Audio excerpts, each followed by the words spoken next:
बंदी छोड़ सतगुरु रामपाल जी परमेश्वर जी की जय हो।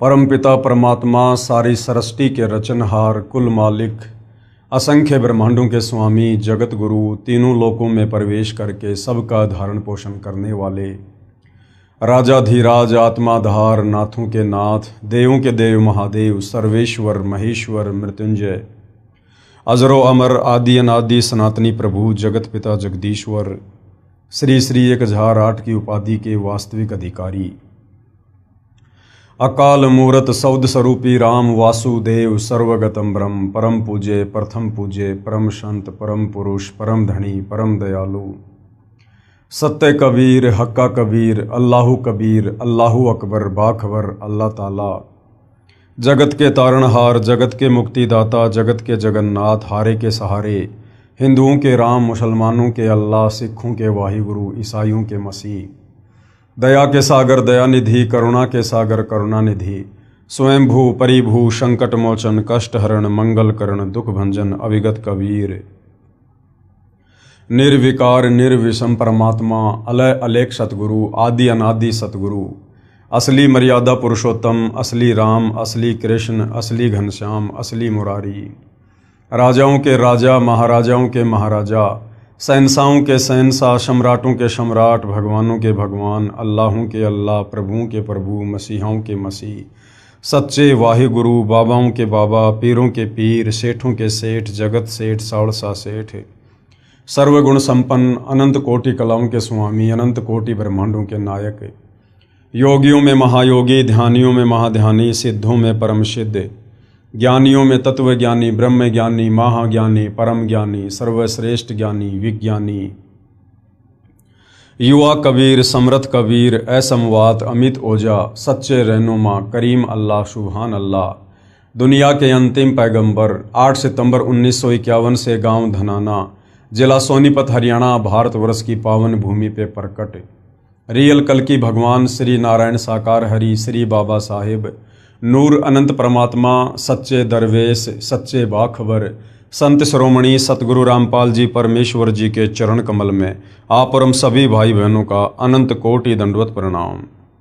सत्साई भाई और बहनों, बहुत बड़ी दया, बहुत बड़ी मेहर पूज्य गुरुदेव भगवान की, परमेश्वर रामपाल जी की, जिनके विशेष आशीर्वाद से उन्हीं के द्वारा लिखित पवित्र पुस्तक ज्ञान गंगा के ऊपर वीडियो बनाने की श्रृंखला जारी है।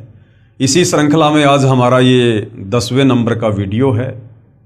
प्रत्येक वीडियो को देखकर हमें अध्यात्म के विषय में बहुत ही गहन जानकारियां प्राप्त हुई है, क्योंकि जो पवित्र पुस्तक ज्ञान गंगा सतगुरु रामपाल जी ने लिखी है, ये पुस्तक सर्व धर्मों के, सर्व पवित्र धर्मशास्त्रों के ज्ञान से प्रमाणित है। इस पवित्र पुस्तक ज्ञान गंगा के सत ज्ञान में, तत्व ज्ञान में, सूक्ष्म ज्ञान में किसी भी धर्म का कोई भी धर्मगुरु सुई की नोक रखने जितनी भी त्रुटि निकालने में सक्षम नहीं है। भाई और बहनों, वर्तमान में यदि इस पृथ्वी पर कहीं सत भक्ति है या शास्त्र अनुकूल साधना है तो केवल सतगुरु रामपाल जी परमेश्वर जी के चरणों में है। बाकी दुनिया शास्त्र विरुद्ध साधना ही कर रही है, जिस शास्त्र विरुद्ध साधना को करने के चलते हमें किसी प्रकार का कोई भी आध्यात्मिक लाभ प्राप्त नहीं हो सकता। बहुत सारे भाई बहनों के मन में शंका होगी कि वे लाभ प्राप्त क्यों नहीं हो सकता।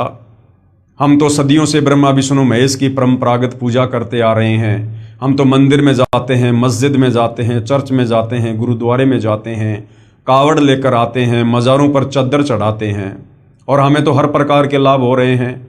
हमारे काम धंधे बहुत बढ़िया चल रहे हैं, दिन दोगुनी रात चौगुनी, हम व्यापार में उन्नति कर रहे हैं, हमारे बच्चे विदेशों में पढ़ रहे हैं, बड़ी बड़ी जॉब लग गए हैं, हमने बड़े बड़े मकान बना लिए हैं, हम बहुत जो है सुखी हैं। तो भाई और बहनों, यदि आप सतगुरु रामपाल जी परमेश्वर जी की वर्तमान में सही है तो आप शास्त्र वंदना कर रहे हैं। भले आप किसी मंदिर में कितना सोना चढ़ा रहे हैं, कितनी चांदी चढ़ा रहे हैं, कितने बड़े बड़े भंडारे और कथाएं क्यों ना करवा रहे हैं, यदि आप सतगुरु रामपाल जी की शरण में नहीं हैं तो आप किसी भी धर्म से संबंधित हैं, आप उन धर्मों की पवित्र पुस्तकों के विरुद्ध भक्ति कर रहे हैं। और रही बात आपकी इस भ्रमणा की कि हमें तो सर्व लाभ मिल रहे हैं, ये सर्व लाभ आपको वर्तमान शास्त्र विरुद्ध भक्ति के कारण नहीं मिल रहे हैं। ये आपकी आध्यात्मिक ज्ञानहीनता है।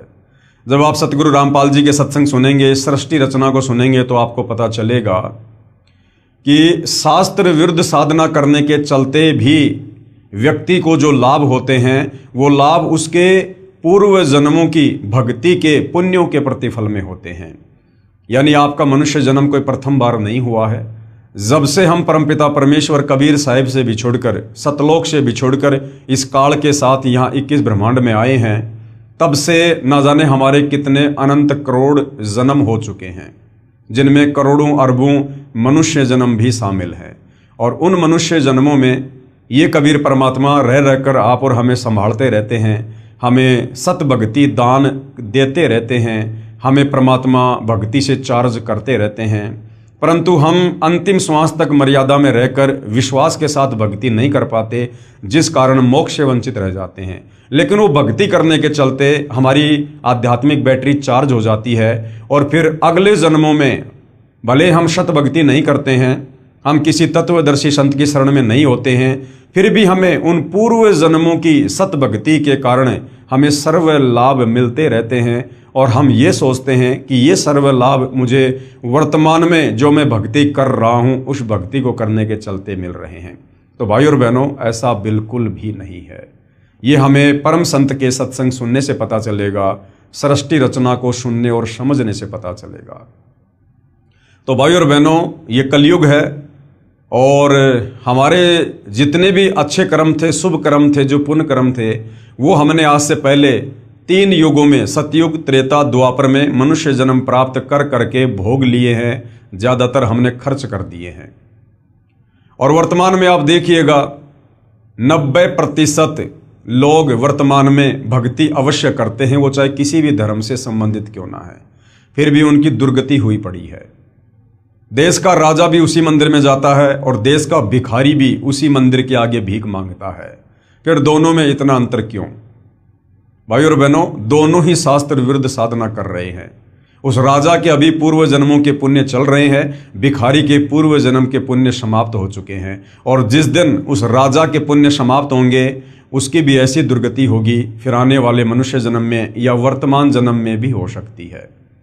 तो भाई और बहनों, इस आध्यात्मिक ज्ञान को अच्छे से समझने के लिए आप लोगों ने सृष्टि रचना को समझना बहुत ज़रूरी है। और ये जो सृष्टि रचना सतगुरु रामपाल जी परमेश्वर जी ने हमें समझाई है, हमें बताई है, सत्संगों में सुनाई है और अपनी पवित्र पुस्तकों में लिखी है, ये शास्त्र प्रमाणित है। इसमें किसी भी प्रकार की मीन मेख कोई भी नहीं निकाल सकता है। हाँ ठीक है, अपनी अज्ञानता और नादानी के चलते भले हम स्वीकार ना करें, परंतु सत्य सत्य ही होता है। तो भाई और बहनों, यदि आप आगे सत भक्ति रूपी चार्जर लगाना चाहते हैं और आने वाले समय में, क्योंकि आने वाला समय युग परिवर्तन का है और जब जब युग परिवर्तन होता है तब तब महाविनाश होता है, अच्छे अच्छे लोगों की ज़बरदस्त दुर्गति होती है। हम मई 2026 में जी रहे हैं और 2028 युग परिवर्तन का निर्धारित समय है। आने वाले 1.5 वर्षों में क्या से क्या होगा, शायद आप और हमने इसकी कल्पना भी नहीं की होगी। तो यदि आप युग परिवर्तन के दौरान उत्पन्न होने वाली समस्याओं से बचना चाहते हैं, अपने परिवार को बचाना चाहते हैं, तो सतगुरु रामपाल जी की शरण ही एकमात्र विकल्प है। और उसके लिए आपने पहले उनके ज्ञान को अच्छे से समझना होगा, सृष्टि रचना को समझना होगा, उनसे उपदेश प्राप्त करके मर्यादा में रह के भक्ति शुरू करनी होगी, तब आपका बचाव संभव है। तो भाई और बहनों, सतगुरु रामपाल जी से जुड़ने के लिए सबसे पहले ज्ञान समझना अति आवश्यक है और इस दिशा में हम सृष्टि रचना को समझ रहे हैं। सृष्टि रचना पर आज हमारा ये 4थे नंबर का वीडियो है और प्रत्येक वीडियो में हमने सृष्टि रचना के विषय में बहुत कुछ जाना है, बहुत कुछ समझा है। तो सृष्टि रचना की शुरुआत जब हमने की थी तो उसमें पूज्य गुरुदेव भगवान ने बताया कि सर्वप्रथम एक अनामी लोक था, जिसको अनामे लोक भी कहते हैं, जिसको अकय लोक भी कहते हैं। और उस अनामी लोक में, उस अकय लोक में कबीर परमात्मा जी अकेले ही रहा करते थे और कहीं कोई रचना नहीं थी। उसके बाद कबीर परमात्मा, जिनको सत्य पुरुष भी कहते हैं, अकाल मूर्त भी कहते हैं, शब्द स्वरूपी राम भी कहते हैं, ये उनके उपमात्मक नाम हैं। उस कबीर परमेश्वर ने एक विचार किया और नीचे के 3 अविनाशी लोकों की रचना की, अपनी वचन शक्ति से, अपनी शब्द शक्ति से। अनामी लोक से नीचे कबीर परमात्मा जी ने अगम लोक की रचना की, उसके बाद अलख लोक की रचना की, उसके बाद सतलोक की रचना की। और इन तीनों लोकों में यानी अनामी लोक से नीचे जो तीन लोक हैं, अगम लोक, अलख लोक और सतलोक, इन तीनों लोकों में कबीर परमेश्वर अपना रूपांतरण करके खुद ही विराजमान होते हैं। उसके बाद सर्वप्रथम कबीर परमेश्वर जी ने सतलोक में सृष्टि की रचना करनी चाहिए। उसके लिए परमात्मा ने सबसे पहले अपने एक वचन से 16 द्वीपों की रचना की। उसके बाद अपने 16 शब्दों से, 16 वचनों से अपने 16 पुत्रों की रचना की और अपने प्रत्येक पुत्र को एक एक द्वीप में रहने का आदेश दिया। उसके बाद कबीर परमेश्वर जी ने अपने 12वें नंबर के पुत्र अचिंत से कहा कि बेटा अब आगे सतलोक में आप सृष्टि की रचना करो, मैं आपको वचन शक्ति देता हूं। अचिंत ने सृष्टि रचना में सहयोग के लिए एक आत्मा उत्पन्न की जिसको अक्षर पुरुष कहा जाता है, जिसको परब्रह्म भी कहा जाता है। वो अक्षर पुरुष सतलोक में बने एक मानसरोवर में जाकर सो गया और निंद्रा आ गई। काफी युगों तक वो निंद्रा से बाहर नहीं आया। अचिंत ने कबीर परमात्मा जी से प्रार्थना की कि परमात्मा, अक्षर पुरुष मानसरोवर में जाकर सो गया है, मेरी लाख कोशिशों के बावजूद भी वो बाहर नहीं आ रहा है और सृष्टि नहीं रची जा रही। तब कबीर परमेश्वर जी ने अपने पुत्र अचिंत से कहा कि बेटा आप सृष्टि रचना करने में सक्षम भी नहीं है, जिसका काम उसी को साजे और करे तो मूर्ख बाजे। कबीर परमेश्वर जी ने उस मानसरोवर के जल से थोड़ा जल लिया और एक अंडा बनाया अपनी वचन शक्ति से। उस अंडे में एक आत्मा प्रवेश की और मानसरोवर के जल में अंडा छोड़ दिया। अंडा मानसरोवर के जल में नीचे जाता है और अंडे की गड़गड़ाहट से अक्षर पुरुष की निंद्रा भंग होती है। नींद खुलते ही अक्षर पुरुष ने अंडे की ओर गुस्से से देखा, जिससे अंडा 2 भाग हो जाता है। जिसमें से जो आत्मा निकलती है उसको क्षर पुरुष का नाम दिया गया, उसको ज्योति निरंजन का नाम दिया गया। आगे चलकर वो काल कहलाया। कबीर परमेश्वर ने आकाशवाणी की कि ज्योति निरंजन और अक्षर पुरुष तुम दोनों बाहर आओ। दोनों आत्मा मानसरोवर से बाहर आती हैं। कबीर परमेश्वर के आदेश अनुसार वो दोनों आत्मा अचिंत के लोक में रहती हैं। काफी समय उपरांत क्षर पुरुष यानी ज्योति निरंजन के मन में ये विचार आया कि हमारे बाकी जो 15 भाई हैं वो सभी अलग अलग द्वीपों में रहते हैं और हम तीनों भाई एक ही द्वीप में रहते हैं। ये सोचकर क्षर पुरुष ज्योति निरंजन, जो आगे चलकर काल भी कहलाया, उसने अलग से राज्य प्राप्ति के लिए, अलग से द्वीप प्राप्ति के लिए एक पैर पर खड़ा होकर सतलोक में तप करना शुरू कर दिया। उससे पहले कबीर परमेश्वर जी ने और काफी आत्माओं की, असंख्य आत्माओं की सतलोक में उत्पत्ति कर दी थी और सभी को सर्व सुख प्रदान कर दिए थे। जब ये ज्योति निरंजन क्षर पुरुष सतलोक में एक पैर पर खड़ा होकर तप कर रहा था तो सतलोक में जो आत्माएं थी वो उसके ऊपर आसक्त हो गई और सोचने लगी कि देखो कितना जबरदस्त तप कर रहा है। कबीर परमेश्वर जी ने आत्माओं को समय समय पर सचेत किया कि बच्चों, इस नादान की नादानी को मत देखो, ये अपने कर्म फोड़ रहा है, तुम आराम से रहो, ठाट बाट से रहो, तुम्हें किसी चीज की कोई कमी नहीं है, इसकी तरफ ध्यान मत दो। हम सभी आत्माओं ने ऊपर से तो सावधानी दिखाई, लेकिन अंदर से हम उस ज्योति निरंजन को चाहने लगे और पतिव्रता पर्द से नीचे गिर गए, परमात्मा के दिल से हम उतर गए। जब काल ने सत्ययुग तप किया तो कबीर परमेश्वर जी ने पूछा कि भाई आप तप क्यों कर रहे हो, आपको क्या चाहिए? तो क्षर पुरुष ने कहा कि मैं जहां रह रहा हूं वो जगह मेरे लिए कम है, मुझे अलग से राज्य प्रदान कीजिए। कबीर परमेश्वर ने क्षर पुरुष को 21 ब्रह्मांड दे दिए जो सतलोक में ही थे। उसके बाद क्षर पुरुष ने फिर से सत्ययुग तप किया, ये सोचकर कि खाली पलाट का क्या करूंगा, इनमें कुछ रचना भी करनी चाहिए और रचना सामग्री कबीर परमात्मा के ही पास है। तो रचना सामग्री प्राप्त करने के लिए सत्ययुग फिर तप किया। फिर कबीर परमेश्वर जी ने पूछा तो क्षर पुरुष ने कहा कि मुझे सृष्टि रचना के लिए सामग्री चाहिए। कबीर परमेश्वर ने उसे 3 गुण, रजगुण, सतगुण, तमगुण और 5 तत्व, पृथ्वी, अग्नि, जल, वायु, आकाश, ये जो उस समय सतलोक में कबीर परमेश्वर जी के 16 पुत्रों में से सबसे बड़े पुत्र कूरम के मुकुट में थे, सूक्ष्म रूप में थे, कबीर परमेश्वर जी ने काल को उपलब्ध करवा दिए। उसके बाद इस क्षर पुरुष ने सोचा कि अब मैंने बहुत सारी रचना भी कर ली है, लेकिन मेरे अकेले का दिल नहीं लग रहा, मुझे कुछ आत्मा चाहिए। ये सोचकर उसने 64 युग फिर तप किया। जब 64 युग तप कर लिया तो कबीर परमेश्वर जी ने पूछा कि भाई क्षर पुरुष, अब आपको क्या चाहिए? जो आपको चाहिए था मैंने आपको सब कुछ दे दिया। तो क्षर पुरुष ने कहा कि पिताजी, मुझे कुछ आत्मा दे दो, मेरा अकेले का मन नहीं लगता है। तो कबीर परमेश्वर जी ने कहा कि भाई देखो, आत्मा मैं आपको किसी भी कीमत पर नहीं दे सकता, ये मेरे अंश हैं, मेरे वचन से उत्पन्न हैं, मेरे बच्चे हैं, और आपको कुछ चाहिए तो आप ले सकते हो। लेकिन भाइयों और बहनों, हम अपने कबीर परमेश्वर जी से दिल हटाकर इस काल के ऊपर हम दिल लगा चुके थे, इसलिए हम पतिव्रता पद से नीचे गिर चुके थे। तो कबीर परमेश्वर जी ने कहा कि भाई क्षर पुरुष, अगर कोई अपनी मर्जी से तेरे साथ जाना चाहता है तो मैं भेज सकता हूँ। तो कबीर परमात्मा और क्षर पुरुष दोनों हम सभी आत्माओं के पास आए, और कबीर परमेश्वर जी ने कहा कि भाई कौन कौन आत्मा है जो इस क्षर पुरुष के साथ इसके 21 ब्रह्मांडों में जाना चाहती है, क्योंकि परमात्मा ने उसको प्रथम बार उसके 70 युग वाले तप के बदले में 21 ब्रह्मांड दिए थे। काफी देर तक सन्नाटा छाया रहा, किसी ने भी हाथ खड़ा नहीं किया। अंत में एक आत्मा ने दुस्साहस किया और हाथ खड़ा किया कि पिताजी, मैं इसके साथ जाना चाहता हूँ। उसके बाद देखा सभी आत्माओं ने हाथ खड़े कर दिए। आज जितनी भी आत्माएं, आप और हम सभी, वो चाहे ब्रह्मा विष्णु महेश हैं, चाहे देवी देवता हैं, चाहे लख 84 योनि में गधे कुत्ते सूअर हैं, हम सभी आत्माओं ने जो आज काल के 21 ब्रह्मांडों में फंसे पड़े हैं, हम सभी ने देखा हाथ खड़े कर दिए। कबीर परमेश्वर जी ने क्षर पुरुष से कहा कि भाई ठीक है, आप अपने 21 ब्रह्मांडों में जाओ, जिन जिन आत्माओं ने आपके साथ जाने की स्वीकृति दी है उनको मैं अपने हिसाब से आपके पास भेज दूंगा। ज्योति निरंजन यानी क्षर पुरुष, जो आगे चलकर काल कहलाया, अपने 21 ब्रह्मांडों में चला गया।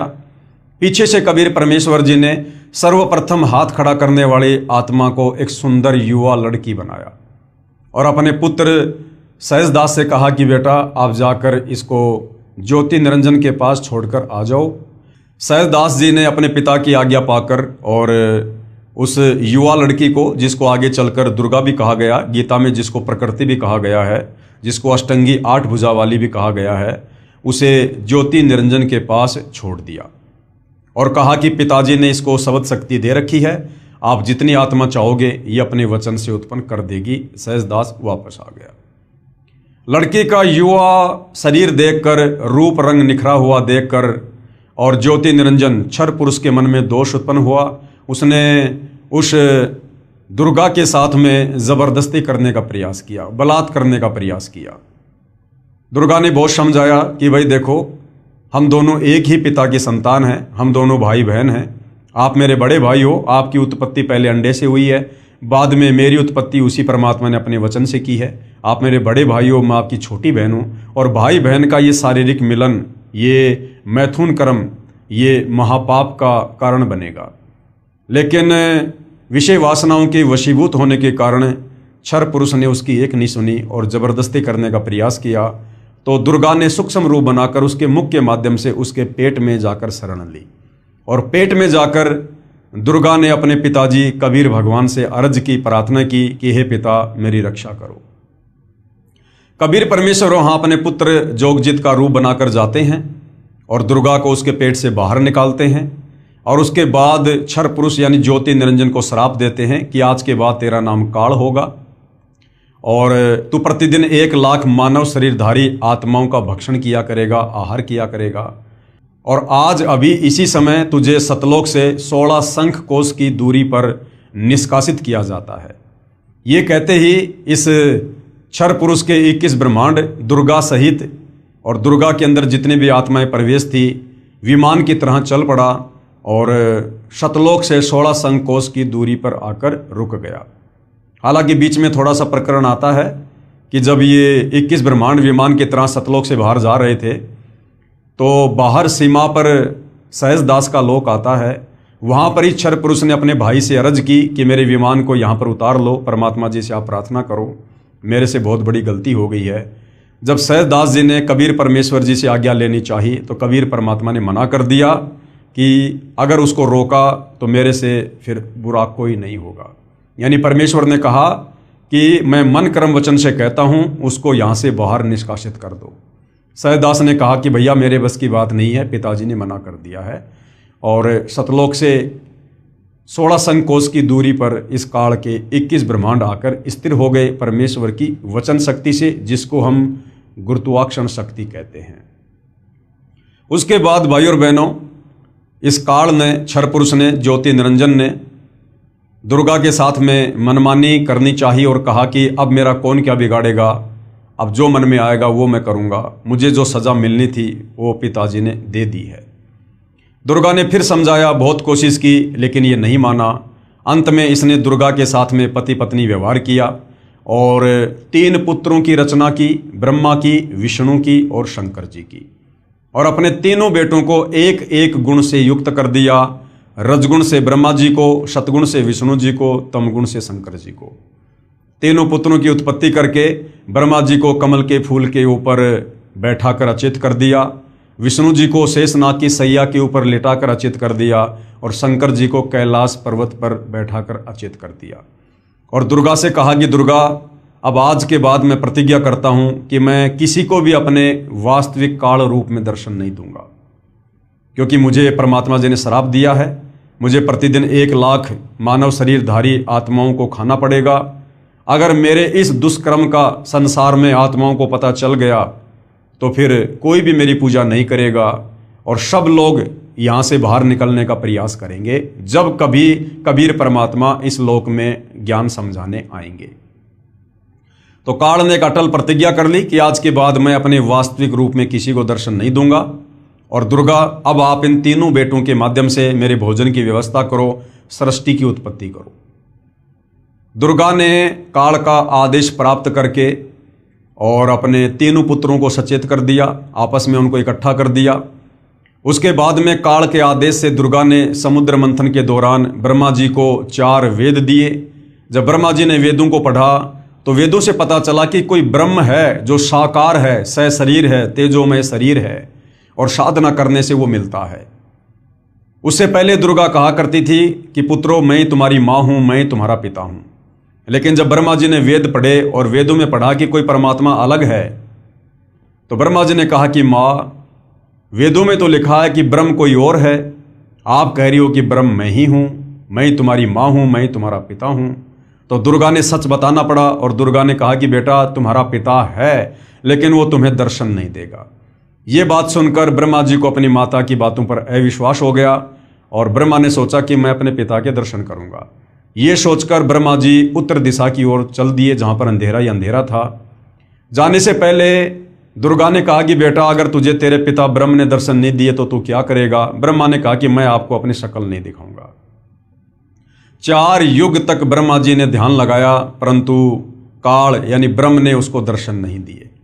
उधर से काल ब्रह्म ने आकाशवाणी की कि दुर्गा, सृष्टि क्यों नहीं रची जा रही है?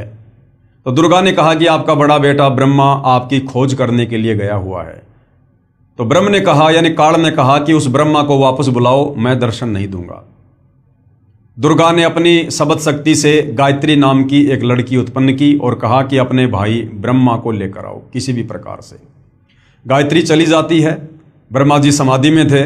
गायत्री ने ध्यान से दुर्गा से जब बातचीत की, संवाद किया, तो दुर्गा ने कहा कि आप उसके पैर को हाथ लगाओ, उसके चरणों को स्पर्श करो। गायत्री ने ऐसा ही किया और ब्रह्मा जी का ध्यान भंग हुआ। ब्रह्मा जी ने कहा कि तू कौन उल्टा है जिसने मेरी समाधि भंग कर दी, मेरा ध्यान भंग कर दिया, मैं तुझे श्राप दूंगा। तो गायत्री ने कहा कि श्राप बाद में देना, पहले मेरी बात सुन लो। मुझे माता ने भेजा है तुम्हें वापस लाने के लिए, क्योंकि तुम्हारे बिना सृष्टि नहीं रची जा रही है। तो ब्रह्मा ने कहा कि भाई गायत्री, मैं वापस कैसे चलूं? मुझे पिताजी के दर्शन नहीं हुए और मैं तो प्रतिज्ञा करके आया था कि जब तक पिताजी के दर्शन नहीं होंगे मैं अपना मुंह नहीं दिखाऊंगा। गायत्री की मजबूरी थी ब्रह्मा को वापस लेकर जाना। तो गायत्री ने कहा कि आपको तो चलना पड़ेगा। तो ब्रह्मा जी ने कहा कि एक शर्त पर चल सकता हूं, यदि आप मेरी झूठी गवाही दे दो कि हाँ, मेरे सामने ब्रह्मा को इसके पिता ने दर्शन दिए। गायत्री ने कहा कि मैं झूठी गवाह नहीं दे सकती तो मैं नहीं चलूंगा। लेकिन गायत्री की मजबूरी थी। गायत्री ने सोचा कि अगर कल को मेरी बात झूठी हो गई तो मैं अकेली जो है माता के दंड का भागी बनूंगी। तो क्यों ना इस ब्रह्मा को भी बराबर का भागीदार बनाया जाए। गायत्री ने एक ऐसी शर्त रखी कि आपको मेरे साथ में शारीरिक संबंध बनाने पड़ेंगे, रति क्रिया करनी पड़ेगी, तब मैं आपकी झूठी गवाही दूंगी। ब्रह्मा जी की मजबूरी थी और दोनों ने वो कर्म किया। उसके बाद गायत्री ने सोचा क्यों ना एक गवाह और बनाया जाए। तो ब्रह्मा से बात करने के बाद में, ब्रह्मा की सहमति के बाद में, गायत्री ने अपने वचन से एक पोहपति नाम की लड़की उत्पन्न की और उसको भी यही कहा कि आप ऐसे ऐसे गवाही दो। तो पोहपति ने कहा कि मैं झूठी गवाही नहीं दूंगी, हाँ यदि ब्रह्मा मेरे साथ में शारीरिक संबंध बनाए तो मैं झूठी गवाही दे सकती हूँ।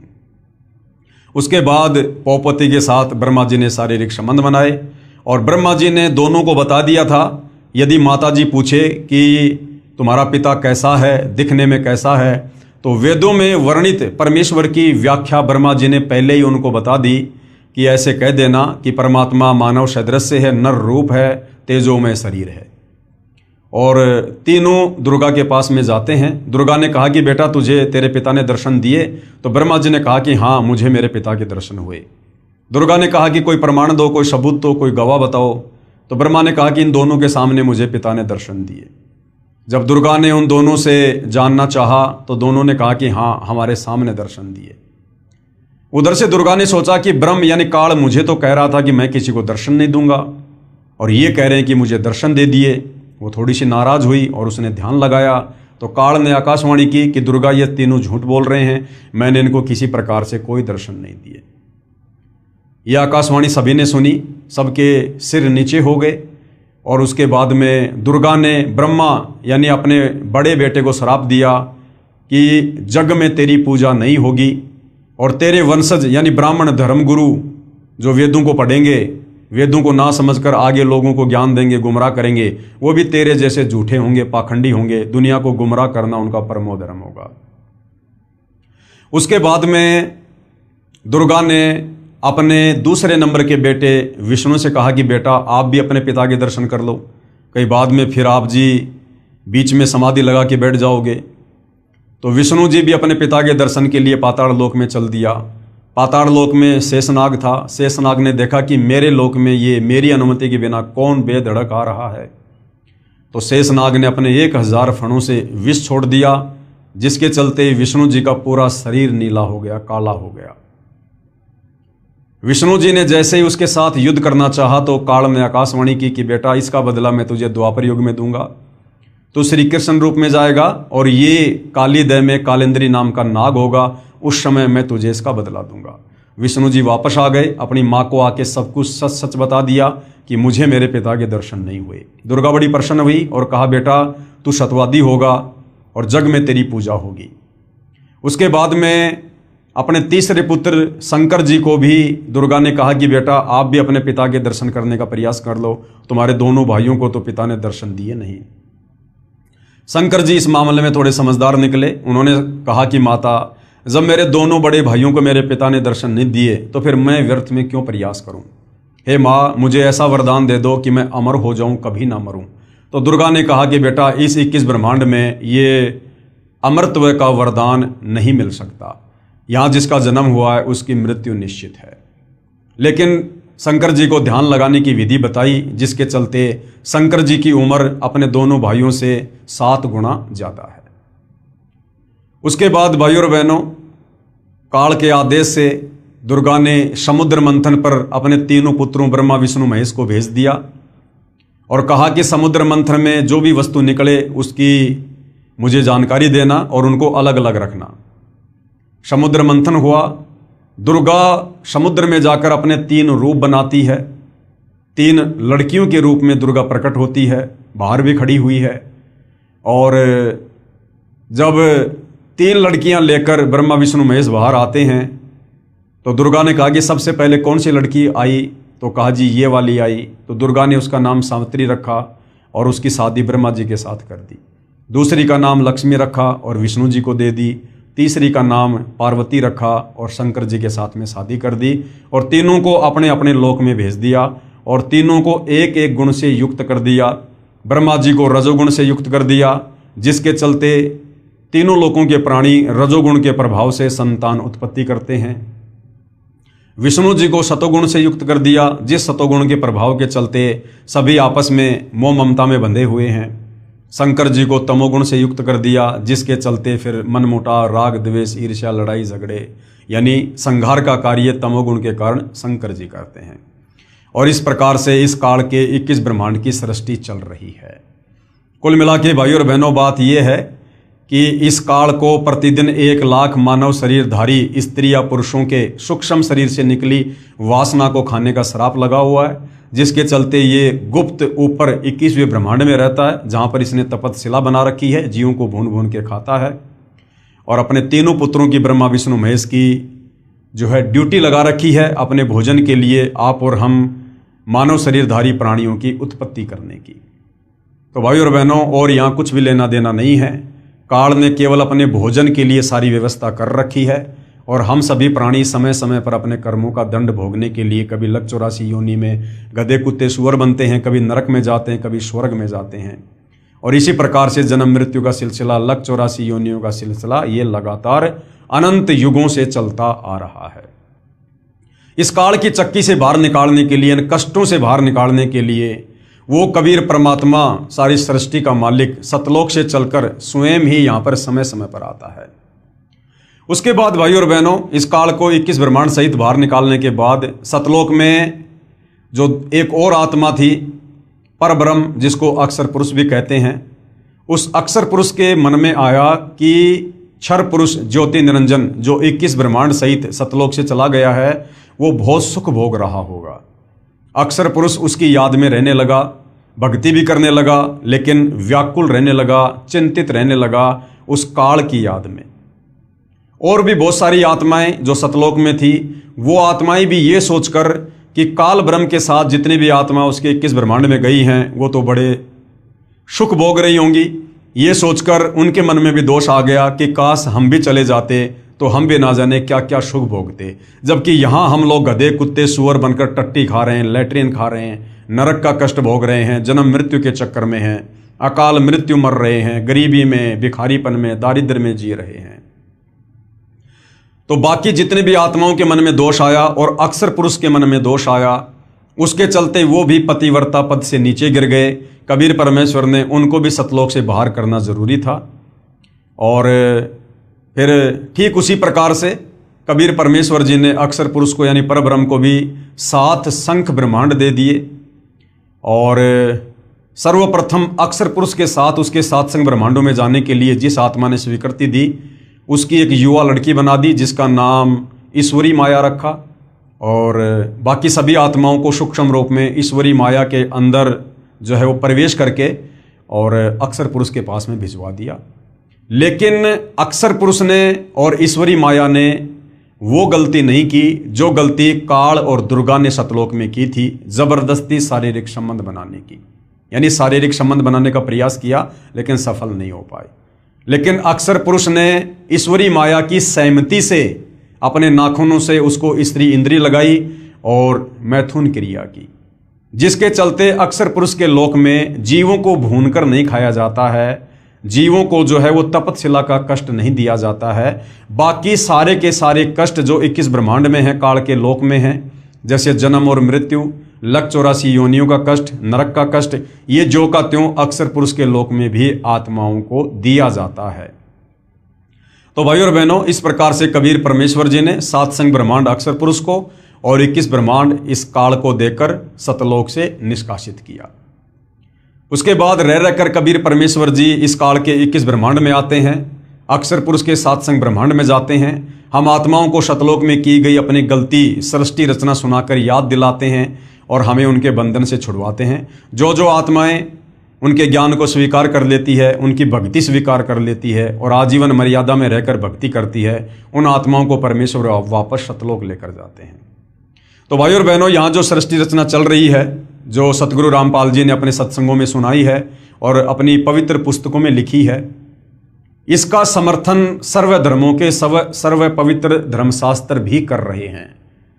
और हमने इस पवित्र पुस्तक ज्ञान गंगा में देखा कि मुसलमान धर्म की कुरान शरीफ, तौरेत, जबूर, ईसाइयों की बाइबल, हिंदुओं के 4 वेद और गीता जी, साथ में बहुत सारे महापुरुषों की जो लेखनी से जो ग्रंथ लिखे गए हैं, जिस प्रकार से धर्मदास जी के द्वारा लिखा गया कबीर सागर और दादू जी का दादू ग्रंथ और भी बहुत सारे महापुरुषों के ग्रंथों ने इसी सृष्टि रचना का समर्थन किया है।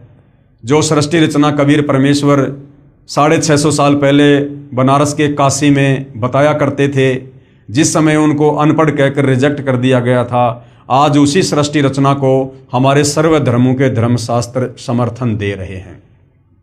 तो आज भाइयों और बहनों, सृष्टि रचना का ये लास्ट वीडियो है और आदरणीय गरीबदास जी जो गांव छुड़ानी जिला झज्जर हरियाणा में हुए, जिनको कबीर परमेश्वर जी 10 साल की उम्र में सतलोक से चलकर धरती पर प्रकट होकर जिंदा बाबा के रूप में मिले, उनको अपना ज्ञान समझाया, उनकी आत्मा को शरीर से निकालकर सतलोक ले गए, सतलोक दिखाया, पूरी सृष्टि रचना से वाकिफ कराया और सर्व ब्रह्मांड दिखाए, ब्रह्मा विष्णु महेश के लोग दिखाए, दुर्गा का लोग दिखाया, काल का लोग दिखाया, तपतशिला दिखाई, नरक स्वर्ग सब कुछ दिखाया, उनका ज्ञान योग खोला। और आदरणीय गरीबदास जी ने फिर 5वें वेद सूक्ष्म वेद की रचना की। तो आज कबीर परमेश्वर जी ने जो सृष्टि रचना हमें बताई है, समझाई है, जो समय समय पर चारों युगों में बताते रहते हैं, आदरणीय गरीबदास जी जो लगभग 300 साल पहले गांव छुड़ानी जिला झज्जर हरियाणा में हुए थे, उनके द्वारा लिखित ग्रंथ सदग्रंथ साहिब में, जिसमें 24,000 वाणियाँ हैं, विश्व की सभी भाषाओं के शब्दों का समावेश है, जिसको सदग्रंथ साहिब भी कहते हैं, 5वां वेद सूक्ष्म वेद भी कहते हैं, उसमें सृष्टि रचना का ज्यों का त्यों प्रमाण है। अब हम पढ़ेंगे, देखेंगे, ताकि हमें पूर्ण विश्वास हो जाए कि सतगुरु रामपाल जी ने हमें जो सृष्टि रचना बताई है वो ज्यों की त्यों है और हमने उस पर विश्वास करना चाहिए और उनसे उपदेश लेकर अपनी आत्मा का कल्याण करवाना चाहिए। आदरणीय गरीबदास साहिब जी की अमृतवाणी में सृष्टि रचना का प्रमाण। आदि रमैणी सदग्रंथ पेज नंबर 690 से 692 तक। आदि रमैणी अदली सारा जादिन होते धुंधुकारा, यानी जब कबीर परमात्मा केवल अनामी लोक में अकेले थे, उस समय और बाकी कहीं कुछ भी नहीं था। ना ये सातसंग ब्रह्मांड थे अक्षर पुरुष के, ना काल के 21 ब्रह्मांड थे, ना नीचे का कोई अगम लोक था, ना कोई अलख लोक था, ना कोई सतलोक था। सत्य पुरुष कीन्या प्रकाशा हम होते तकत कबीर खवाशा। उसके बाद सत्य पुरुष कबीर साहिब ने ही पूरी सारी जो है वो रचना की और आदरणीय गरीबदास जी कहते हैं कि उस समय हम कबीर परमात्मा जी के दरबार में नौकर थे।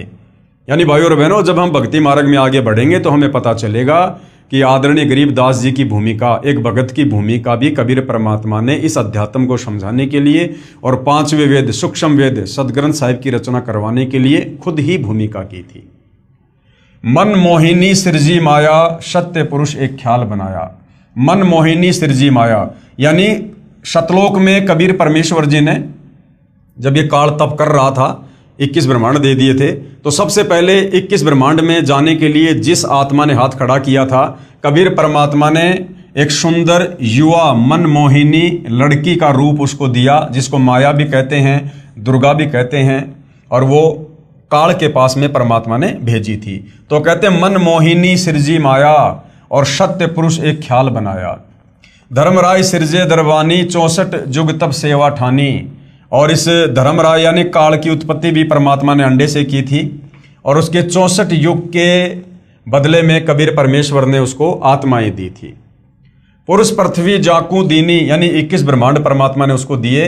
राज करो देवा आधीनी, और कबीर परमेश्वर जी ने कहा कि आधीनी के साथ में सत का राज करना। ब्रह्मांड 21 राज तुम दीन्या, मन की इच्छा सब जुग लीन्या। माया मूल रूप एक छाजा, और मोही लिए जिन धर्म राजा। यानी जो युवा लड़की कबीर परमेश्वर जी ने बनाकर क्षर पुरुष के पास भेजी थी, उसका युवा रूप देखकर काल वासना से प्रेरित हो गया, यानी धर्मराज को कामदेव ने मोह लिया। धर्म का मन, यानी उस काल का मन चंचल चितधारा, मन माया का रूप विचारा। दुर्गा का सुंदर रूप देखकर ये काल जो है क्षरपुरुष जो है डगमग हो गया। चंचल चेरी चपल चिरागा, याके परसे सर्वस जागा। धर्मराय कीन्या मन का भागी, विषय वासना संग से जागी। आदि पुरुष अदली अनरागी, धर्मराय दिया दिल से त्यागी। उस मंद कर्म को करने के चलते, यानी दुर्गा के साथ में जो जबरदस्ती काल ने करनी चाहिए, उसके चलते कबीर परमात्मा ने धर्मराय यानी क्षर पुरुष को, काल को दिल से त्याग दिया। पुरुष लोक से दिया ढहाई, यानी सतलोक से बाहर निकाल दिया।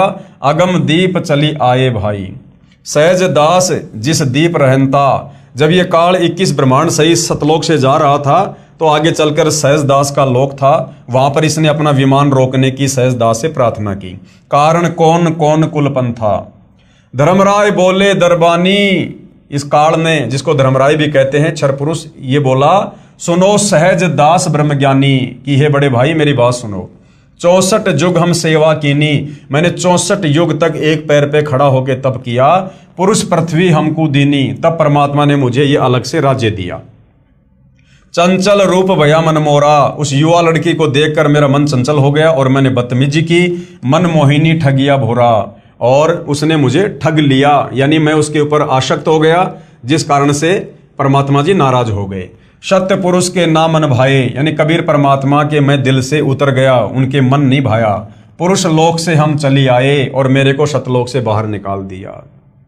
अगर दीप सुनत बड़भागी, सहज दास मेटो मन पागी। यानी अब आप मेरे इस 21 ब्रह्मांड को, विमान को अपने लोक में रख लो, मैं यहां रह जाऊंगा।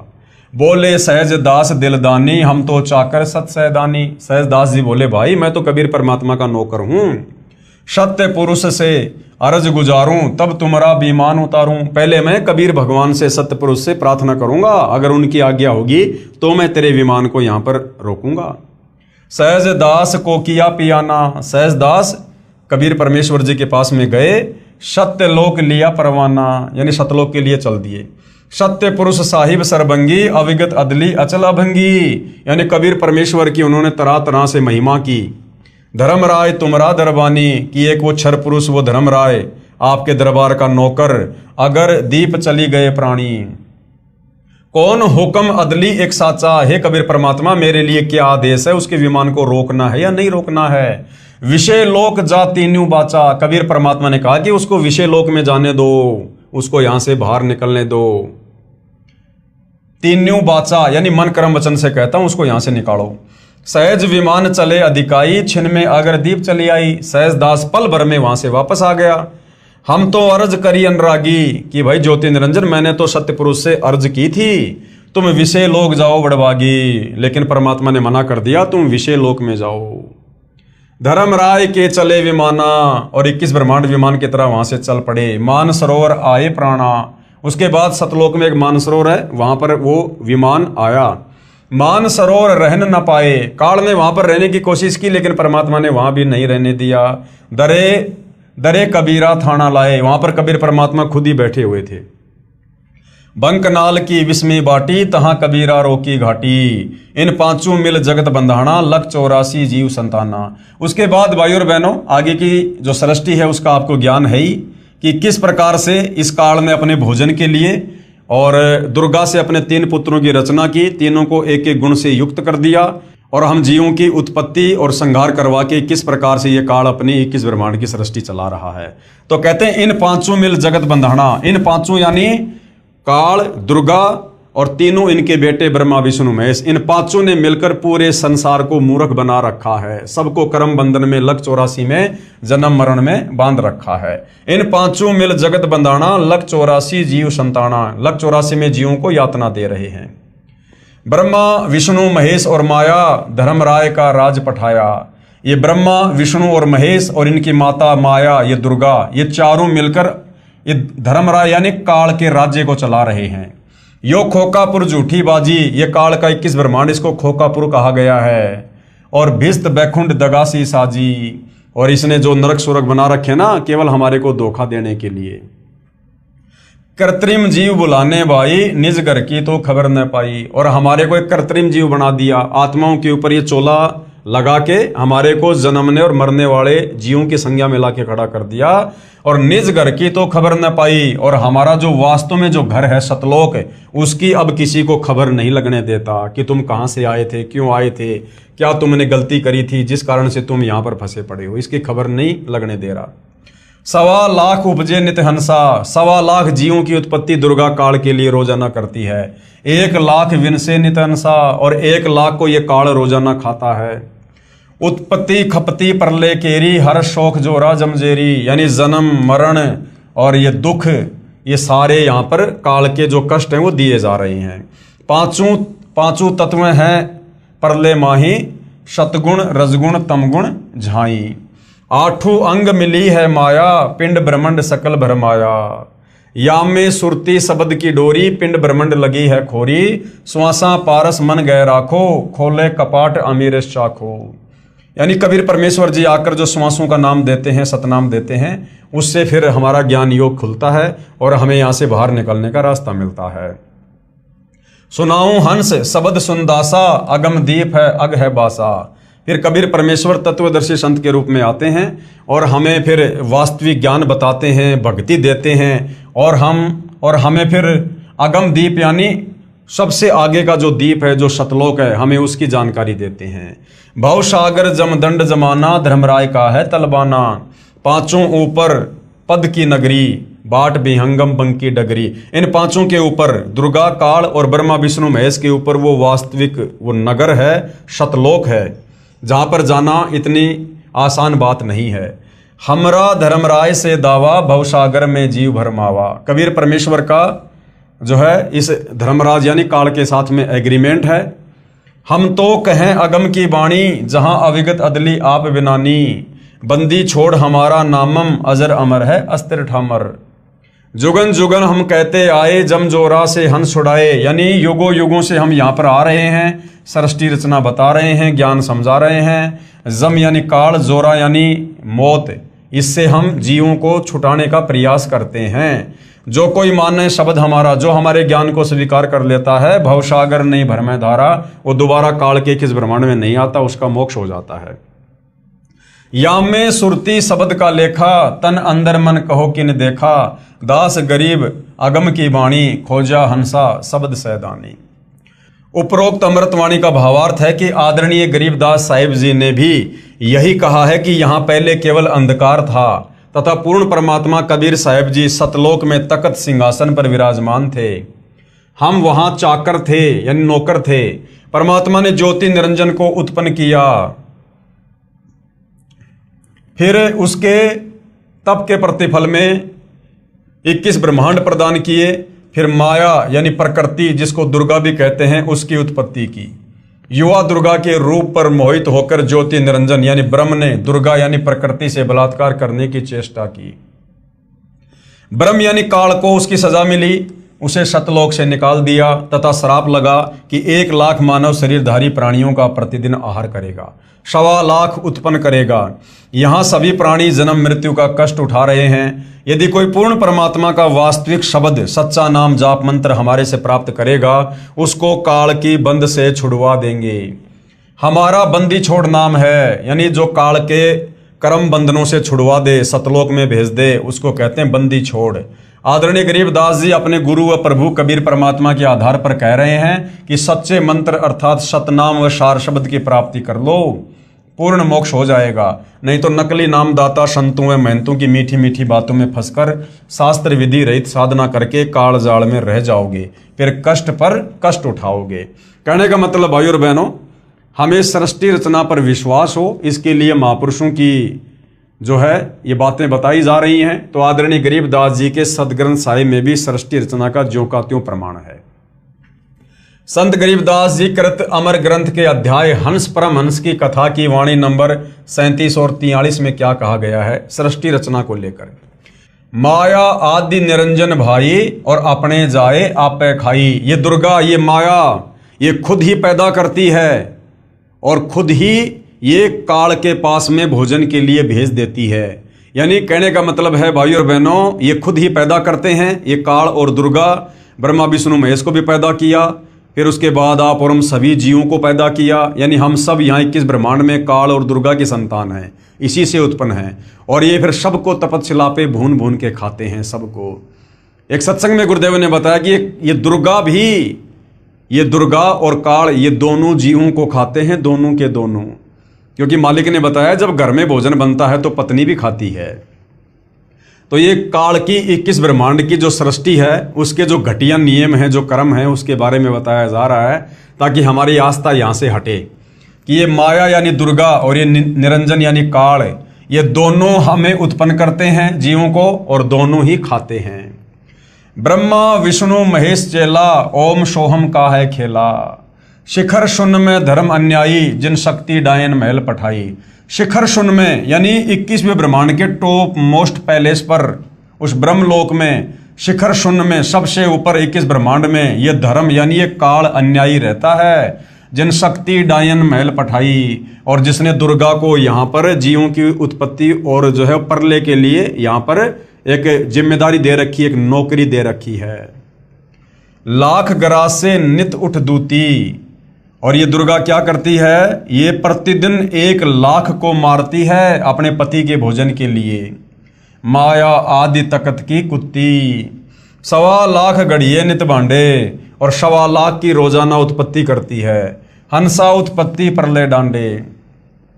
ये तीनों चेला बटपारी, ये ब्रह्मा विष्णु महेश, ये इन तीनों को इस काल का चेला कहा है। ये तीनों काल के बेटे हैं, उसके लिए भोजन तैयार करते हैं। ये तीनों चेला बटपारी सिरजे पुरुषा सिरजे नारी, जो रजोगुण के प्रभाव से जो है स्त्री और पुरुषों की उत्पत्ति करते हैं और फिर अपने पिता के लिए भोजन तैयार करते हैं। खोकापुर में जीव भुलाए, शौपन बहिस्त बैकुंठ बनाए। आप और हम सबको यहाँ पर धोखा देकर जन्म और मरण के चक्कर में डाल रखा है, कभी स्वर्ग में, कभी नरक में, कभी लक 84 में। यो अरहट का कुआ लोई, या गढ़बंध्या है सब कोई। 21 ब्रह्मांड काल का ये अरहट का कुआ है। जन्म लेना मरना, जन्म लेना मरना, लक 84 में, स्वर्ग में, नरक में। कीड़ी यानी चीटी, कुंजर यानी हाथी, और अवतारा यानी ब्रह्मा विष्णु महेश, जो ये अवतार रूप में आते हैं। अरहट डोर बंधे कई बारा, ये काल किसी को नहीं छोड़ता है। इस अरहट की डोरी से जन्म और मरण के चक्कर में कीड़ी से लेकर हाथी और ये अवतार ब्रह्मा विष्णु महेश भी बंधे हुए हैं। अरब अलील इंदर हुए हैं भाई, अरब अलील इंदर, अरहट डोरी बंधे सब आई। शेष महेश अरु गणेश ताई, अरहट डोरी बंद सब आई। शेष यानी शेषनाग, महेश यानी ये शंकर जी, और ये गणेश आदि जितने भी देवी देवता हैं, ये सब इस काल की जन्म मृत्यु रूपी अरहट की डोरी से बंधे हुए हैं। सबका जन्म और मरण है। शुक्रादिक यानी सुखदेव जैसे ऋषि भी, ध्रुव भी, और प्रहलाद भी, और ब्रह्मादिक यानी ये ब्रह्मादि अर्थात ब्रह्मादिक का मतलब है ब्रह्मा विष्णु महेश भी, ये भी अरहट की डोरी से बंधे हुए हैं, यानी जन्म और मरण में हैं। कोटिक करता फिरता देखा, अरहट डोरी कहूँ सुन लेखा। चतुर्भुजी भगवान कहाँ, ब्रह्मा विष्णु महेश की 4 भुजाएं हैं, तो कहते हैं चतुर्भुजी भगवान कहाँ हैं, अरहट डोर बंधे सभा में। ये सब जन्म और मरण की डोरी से बंधे हुए हैं। यो है खोकापुर का कुआ, ये जो पृथ्वी लोक है, ये इस 21 ब्रह्मांड में कुआ है, कुआ, और या में पड़ा सो निश्चय मुआ। 21 ब्रह्मांड भी सतलोक की तुलना में कुआ है, और जो यहाँ पर आ गया वो अवश्य जन्म और मरण में रहेगा।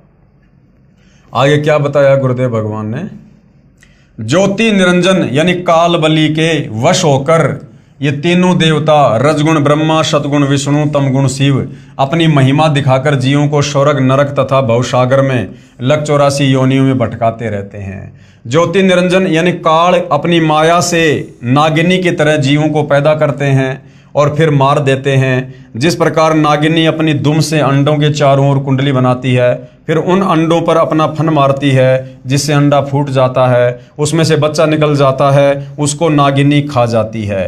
फन मारते समय कई अंडे फूट जाते हैं, क्योंकि नागिनी, ये भाई और बहनों, वो अरहट के कुएं का एक चित्र समझा रखा है। जिस प्रकार पहले इस प्रकार से कुएं से पानी निकाला करते थे, पहले ट्यूबवेल वगैरह मोटर वगैरह नहीं होती थी, इसी प्रकार से कुएं से जो है वो पानी निकाला जाता था। तो एक ये चैन है, और इस चैन के साथ में बाल्टियां वेल्ड कर दी जाती थी और बैलों से इसको घुमाया जाता था। तो बाल्टी क्या होती थी, नीचे तो पानी से भर जाती थी और ऊपर आकर यहाँ पर ये खाली हो जाया करती थी। तो कहते हैं कि इस काल का 21 ब्रह्मांड इस अरहट की तरह से है।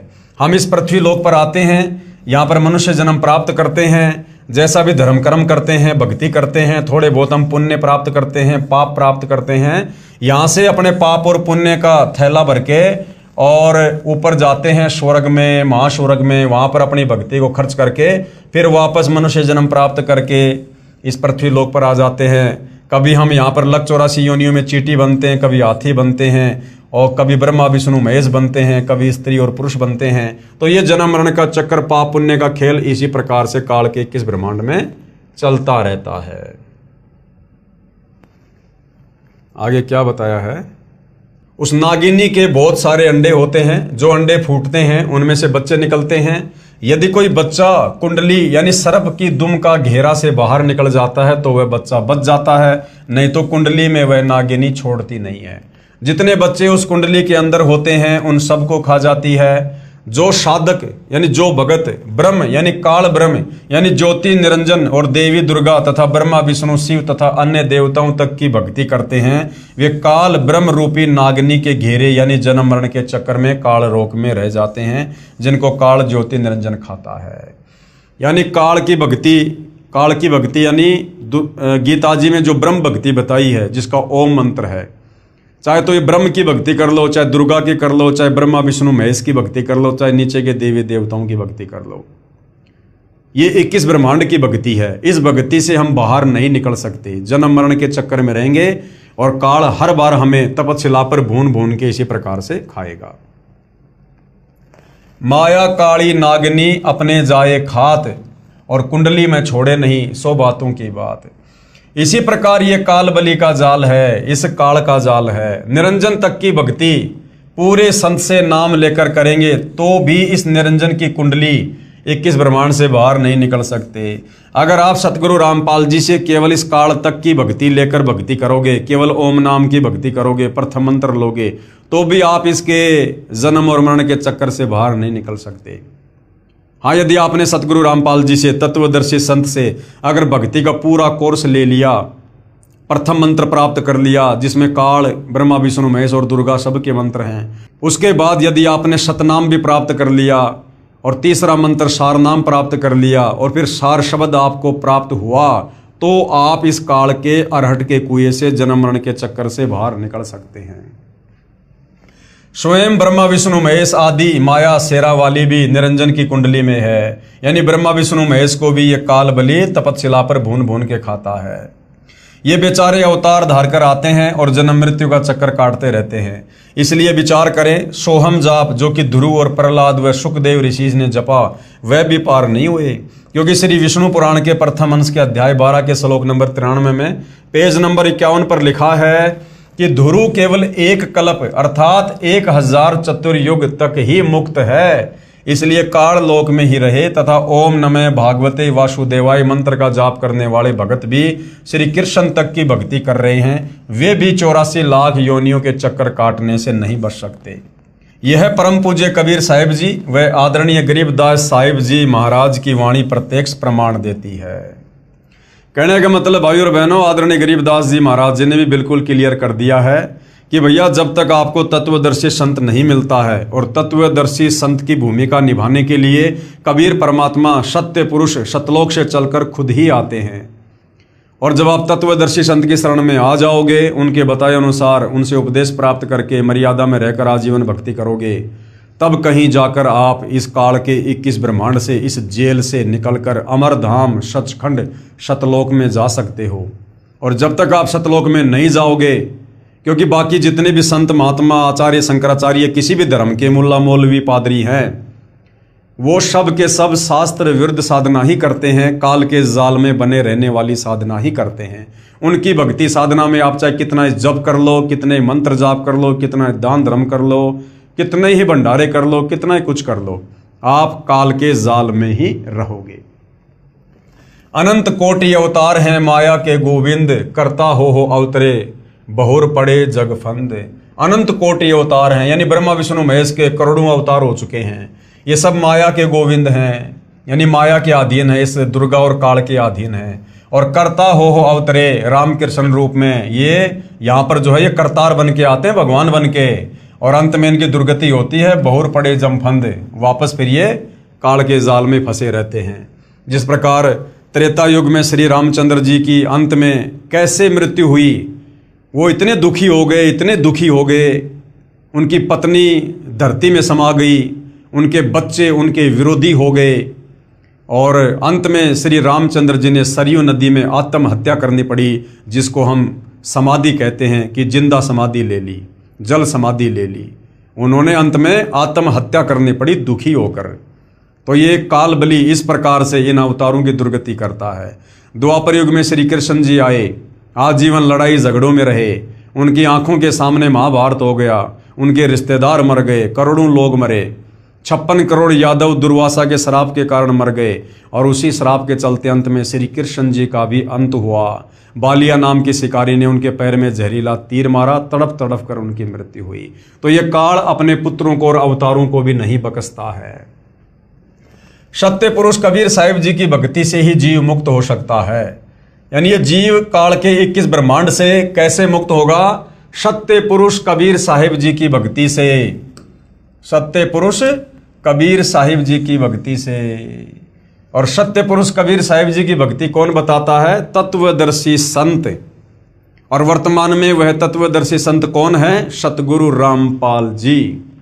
तो सतगुरु रामपाल जी से उपदेश लेकर भक्ति करने से ही काल से जीव की मुक्ति हो सकती है। 21 ब्रह्मांड से जीव बाहर निकल सकता है।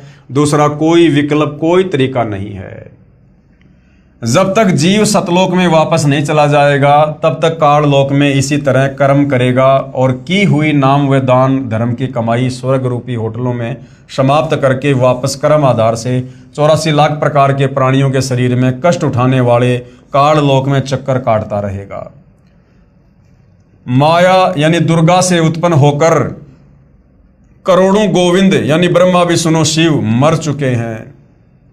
भगवान का अवतार बनकर आए थे, फिर कर्म बंधन में बंध कर कर्मों को भोग कर 84 लाख योनियों में चले गए। जैसे भगवान विष्णु जी को नारद का श्राप लगा, वे श्री रामचंद्र रूप में अयोध्या में आए, फिर श्री राम रूप में बाली का वध किया था। उस कर्म का दंड भोगने के लिए श्री कृष्ण जी का जन्म हुआ। फिर बाली वाली आत्मा शिकारी बना तथा अपना प्रतिशोध लिया। श्री कृष्ण जी के पैर में जहर लगा हुआ यानी विषाक्त तीर मारकर वध किया। महाराज गरीबदास जी अपनी वाणी में कहते हैं, ब्रह्मा विष्णु महेश्वर माया और धर्मराय कहिए, इन पांचों मिल परपंच बनाया वाणी हमरी लइये। इन पांचों मिल जीव अटकाए, जुगन जुगन हम आन छुटाए, बंदी छोड़ हमारा नामम, अजर अमर है अस्तर ठामम। पीर पैगंबर कुतुब ओलिया, सुर नर मुनि जन ज्ञानी, और येता को तो रा ना पाया, जम के बंधे प्राणी। ये जितने भी पीर पैगंबर हैं, मुसलमान धर्म में रसूल हैं, ये कुतुब ओलिया हैं, और ये सुर यानी देवता, और जितने भी साधु संत महात्मा हैं, कहते हैं इनको तो अभी तक काल के बंधन से बाहर निकलने का रास्ता नहीं मिला है। ये सब काल की डोरी से बंधे हुए हैं। धर्मराय की धूमा धामी, जम पर जंग चलाऊं, जोरा को तो जान न दूंगा, बांध अदल घर लाऊं। यानी जो तत्वदर्शी संत के शरण में आ जाएगा, फिर उसके ऊपर काल का किसी प्रकार से कोई अधिकार नहीं होगा। काल अकाल दोहूं को मोशूं, महाकाल सिर मुंडूं, मैं तो तकत हजूरी हुक्मी, चोर खोज को ढूंढूं। मुल्ला माया मग में बैठी, हंसा चुन चुन खाई, ज्योति स्वरूपी भया निरंजन मैं ही करता भाई। 87 दीप मुनीश्वर बंधे मुल्ला डोरी, एत्या में जमका तलवाना, चलिए पुरुष किशोरी। मुल्ला का तो माथा दागूं, सत की मोहर करूंगा, पुरुष दीप को हंस चलाऊं, दरा न रोकन दूंगा। हम तो बंदी छोड़ कहावा, धर्म राय है चकवे, शतलोक की सकल सुनावा, वाणी हमरी अखवे। 9 लख पट्टन ऊपर खेलूं, शहादरे को रोकूं, 12 कोटि कटक सब काटूं, हंस पटाऊं मोखूं।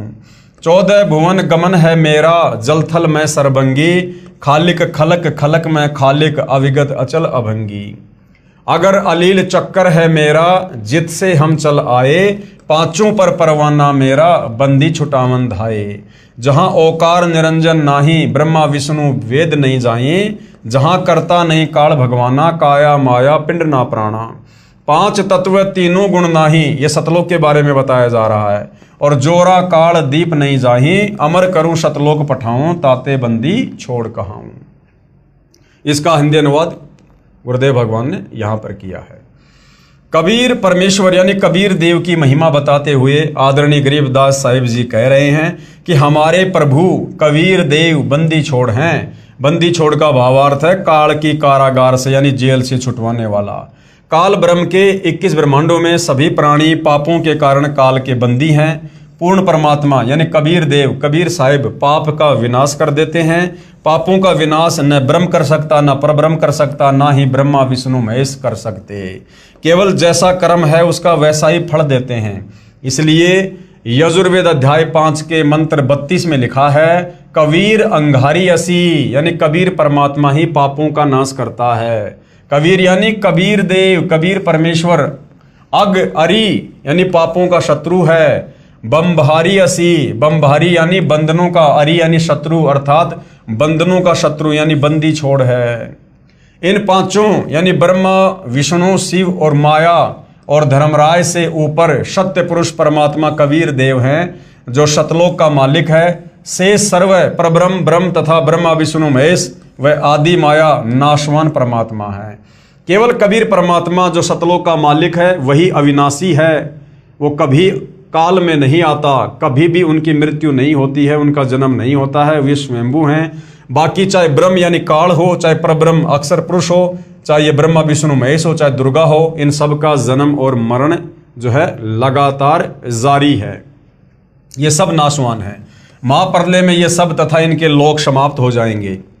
आम जीव से कई हजार गुना ज्यादा लंबी इनकी उम्र है, परंतु जो समय निर्धारित है वह एक दिन पूरा अवश्य होगा। इसी विषय में आदरणीय गरीबदास जी महाराज ने कहा है शिव ब्रह्मा का राज इंद्र गिनती कहाँ, चार मुक्ति बैकुंठ समझ एता लहा। शंख जुगन की जूनी उम्र बढ़धारिया, जा जननी कुर्बान सुकागज पारिया। येती उम्र बुलंद मरेगा अंतरे, सत्य सतगुरु लगे न कान न भेटे संतरे। क्या अनुवाद किया गुरुदेव ने? चाहे शंख युग की लंबी उम्र भी क्यों ना हो वह एक दिन समाप्त जरूर होगी। यदि सत्य पुरुष परमात्मा यानी कबीर देव कबीर साहिब के नुमाइंदे पूर्ण संत गुरु जो 3 नाम का मंत्र जिसमें एक ओम दूसरा तत् तीसरा सत्य जो सांकेतिक है जो नाम देता है तथा उसे पूर्ण संत द्वारा नामदान करने का आदेश है, उसे उपदेश लेकर नाम की कमाई करेंगे तो हम सतलोक के अधिकारी हंस हो सकते हैं। अब भाई और बहनों, कबीर परमेश्वर अपना कोई भी नुमाइंदा यहाँ नहीं भेजता है। कबीर परमेश्वर अपने आप को छुपाते हुए अपने आप को ही कबीर जी का दास बताकर नुमाइंदा बताकर आप और हमें यहाँ पर तत्व ज्ञान समझाते हैं, सतगुरु की भूमिका करते हैं। सत्य साधना बिना बहुत लंबी उम्र कोई काम नहीं आएगी, क्योंकि निरंजन लोक में दुख ही दुख है। यानी काल के लोक में चाहे लाखों साल की उम्र प्राप्त कर लो, यहाँ पर दुखों के सिवा कुछ भी नहीं है। कबीर जीवन तो थोड़ा ही भला, जय सत सुमरण होए, लाख बरस का जीवना लेखे धरे न कोई। यदि सत्य साधना की जाए तो कम उम्र ही अच्छी है। यदि सत्य साधना सत्य पुरुष की नहीं है तथा काल ब्रह्म की व देवताओं व देवियों की पूजा करके व प्राणायाम आदि करके लंबी आयु जीने वालों का कोई लेखा यानी मोक्ष मार्ग में नहीं किया जाएगा। इतनी लंबी आयु जितनी शंकर जी की है मिल जाए तो भी एक दिन मृत्यु अवश्य होगी, और करोड़ों बार हो चुकी है, अरबों बार हो चुकी है। ब्रह्मा विष्णु महेश की जो इतनी लंबी उम्र है ये भी अरबों करोड़ों खरबों बार मर चुके हैं। आम जीव की तो गिनती नहीं है। भक्ति गलत है, इसलिए जन्म तथा मृत्यु का चक्कर बना रहेगा। ऐसी उम्र का क्या औचित्य।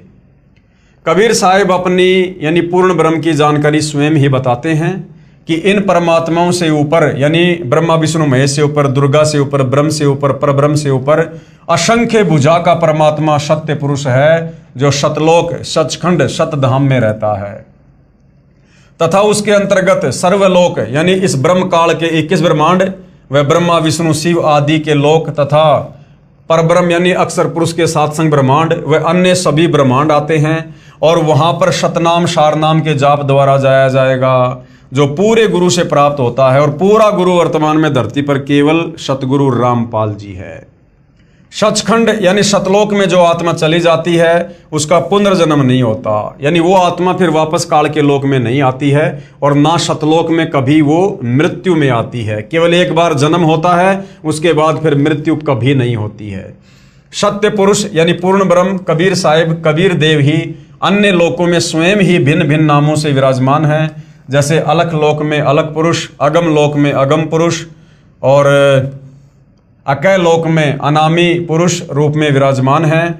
ये तो उपमात्मक नाम है, परंतु वास्तविक नाम उस पूर्ण पुरुष का कबीर देव, भाषा भिन्न होकर कबीर साहिब है। अब भाइयों और बहनों, सिख धर्म के प्रवर्तक आदरणीय नानक जी की वाणी में भी सृष्टि रचना का संकेत है, प्रमाण है। आदरणीय नानक जी की वाणी में सृष्टि रचना का प्रमाण। हम यहाँ पर नानक जी के नाम के आगे साहिब शब्द का यूज नहीं कर सकते, क्योंकि वर्तमान में भाइयों और बहनों कलयुग की बिचली पीढ़ी है, मोक्ष का प्राइम टाइम है। हालांकि नानक जी की भूमिका कबीर परमात्मा ने की थी, लेकिन हम वर्तमान में चूंकि कलयुग की बिचली पीढ़ी में हमने सतगुरु रामपाल जी को सतगुरु धारण कर लिया है, और हमारे लिए हमारे सतगुरु से बढ़कर फिर और कोई साहिब नहीं है। यदि हमने किसी और में साहिब देखा, किसी और को साहिब माना, तो फिर हम पतिव्रता पद से नीचे गिर जाते हैं। आदरणीय नानक जी की वाणी में सृष्टि रचना का संकेत। श्री नानक जी की अमृतवाणी महिला वन राग बिलावलू अंश 1 गुरु ग्रंथ साहिब पेज नंबर 839। आपे सचू किया कर जोड़ी, अंडज फोड़ी जोड़ी बिछोड़, धरती आकाश किए बैसन कहूँ थाऊं, राती दिन तू किए भऊ भाऊ। ये पंजाबी है जो हिंदी में लिखी हुई है। जिन किए करी वेखण हारा, तृतीया यानी तीनों, ब्रह्मा विष्णु महेशा, देवी देव उपाय वैशा, पौन पानी अग्नि विसराऊं, ताही निरंजन साचो नाऊं, तिसु मही मनवा रहिया लिव लाई, पर्णवती नानकू काड़ू न खाई। उपरोक्त अमृतवाणी का भावार्थ है कि सच्चे परमात्मा सत्य पुरुष ने स्वयं ही अपने हाथों से सर्व सृष्टि की रचना की, यानी अपने वचन से, अपने शब्द से। उसी ने अंडा बनाया, फिर फोड़ा, तथा उसमें से ज्योति निरंजन निकला। यानी सिख धर्म के प्रवर्तक नानक जी की वाणी में भी, गुरु ग्रंथ साहिब में भी सृष्टि रचना का प्रमाण है कि ज्योति निरंजन यानी काल की उत्पत्ति सतलोक में कैसे हुई। कबीर परमात्मा ने वो अंडा बनाया, उसमें आत्मा प्रवेश करी, अक्षर पुरुष को जगाने के लिए जल में अंडा छोड़ा, अंडा 2 भाग हुआ, उसमें से जो आत्मा निकली, नानक जी कह रहे हैं वो कौन था? वो ज्योति निरंजन था, वो काल था। उसी पूर्ण परमात्मा ने सर्व प्राणियों के रहने के लिए धरती, आकाश, पवन, पानी आदि 5 तत्व रचे। अपने द्वारा रची सृष्टि का स्वयं ही साक्षी है, दूसरा कोई सही जानकारी नहीं दे सकता। यानी कबीर परमात्मा अपने द्वारा रची गई सृष्टि का खुद ही साक्षी है, क्योंकि सर्वप्रथम परमात्मा अकेले ही थे और वे स्वयं ही यहाँ इस पृथ्वी लोक पर आकर सृष्टि रचना की यथार्थ जानकारी देते हैं। तो तत्वदर्शी संत के रूप में खुद कबीर परमात्मा ही धरती पर आते हैं। फिर अंडे के फूटने से निकले निरंजन के बाद तीनों श्री ब्रह्मा जी, श्री विष्णु जी तथा श्री शिव जी की उत्पत्ति हुई, तथा अन्य देवी देवता उत्पन्न हुए, तथा अनगणित जीवों की उत्पत्ति हुई। उसके बाद अन्य देवों के जीवन चरित्र तथा अन्य ऋषियों के अनुभव के 6 शास्त्र तथा 18 पुराण बन गए। पूर्ण परमात्मा के सच्चे नाम यानी सतनाम की साधना अनन्य मन से करने से तथा गुरु मर्यादा में रहने वाले को श्री नानक जी कह रहे हैं कि काल नहीं खाता, यानी उसका मोक्ष हो जाता है। राग मारू अंश अमृतवाणी महिला 1 गुरु ग्रंथ साहिब पेज नंबर 1037। सुनहु ब्रह्मा विष्णु महेशु उपाये, सुने वर्ते जुग सपाए, ईशु पद विचारे सो जनपुरा, तिस मिलिए भरमु चुकाईदा, शाम वेदु ऋगु जुजरु अर्थर बणु, ब्रह्म में मुख माया है त्रैगुण, ताकि कीमत कहीं न सके, को त्यों बोले ज्यों बुलाईदा। क्या अनुवाद किया है गुरुदेव ने?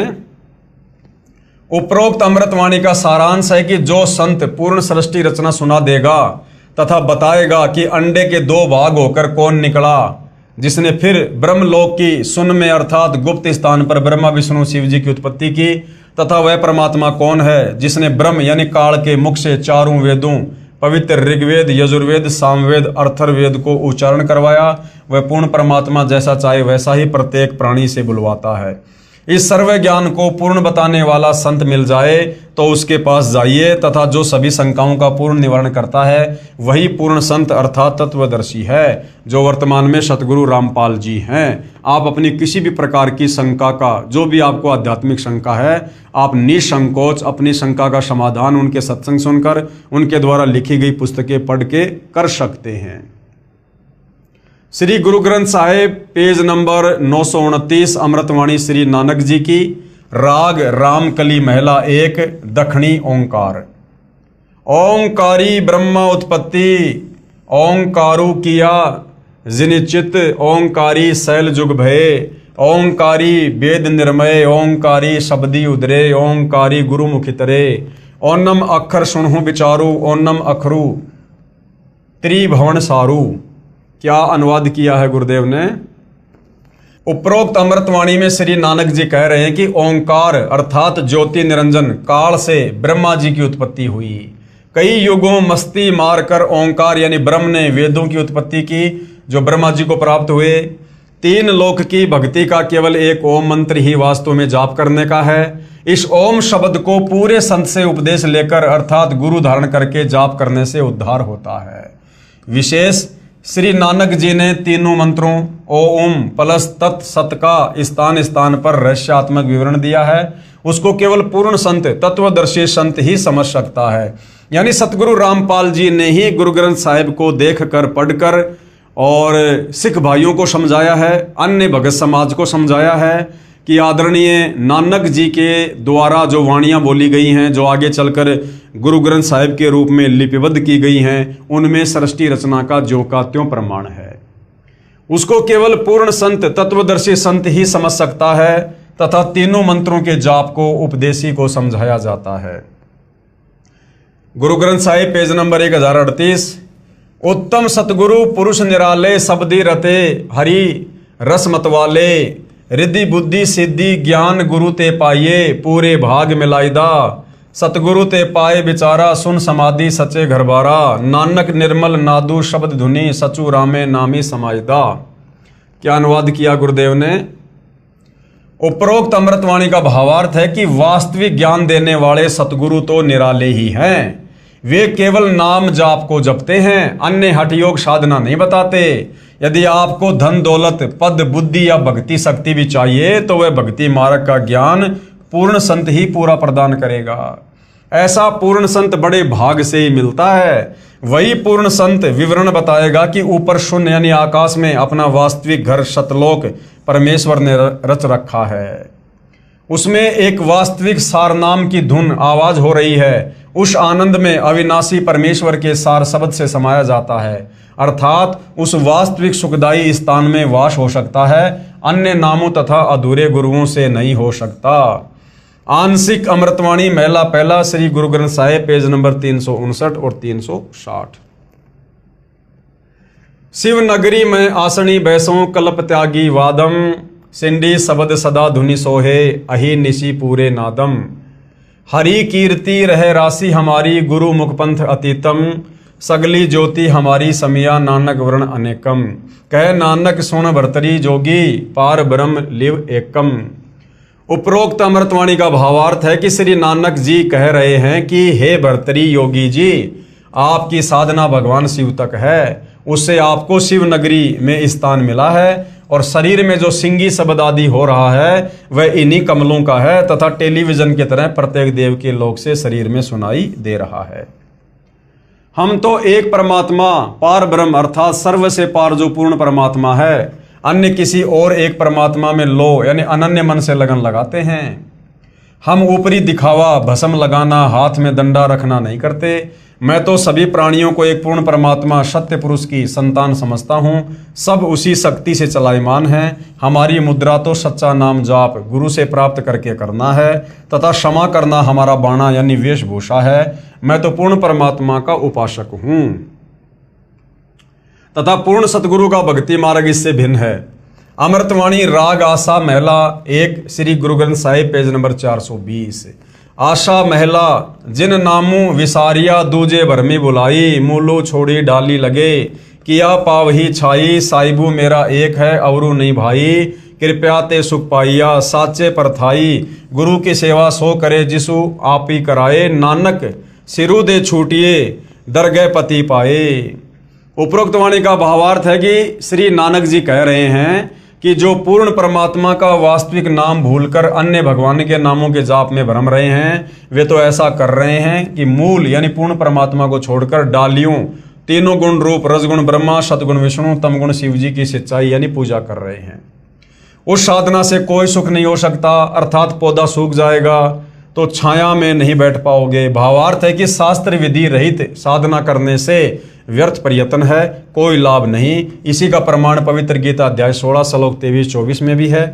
उस पूर्ण परमात्मा को प्राप्त करने के लिए मनमुखी यानी मनमानी साधना त्याग कर पूर्ण गुरुदेव को समर्पण करने से तथा सच्चे नाम के जाप से ही मोक्ष संभव है, नहीं तो मृत्यु के उपरांत नरक जाएगा।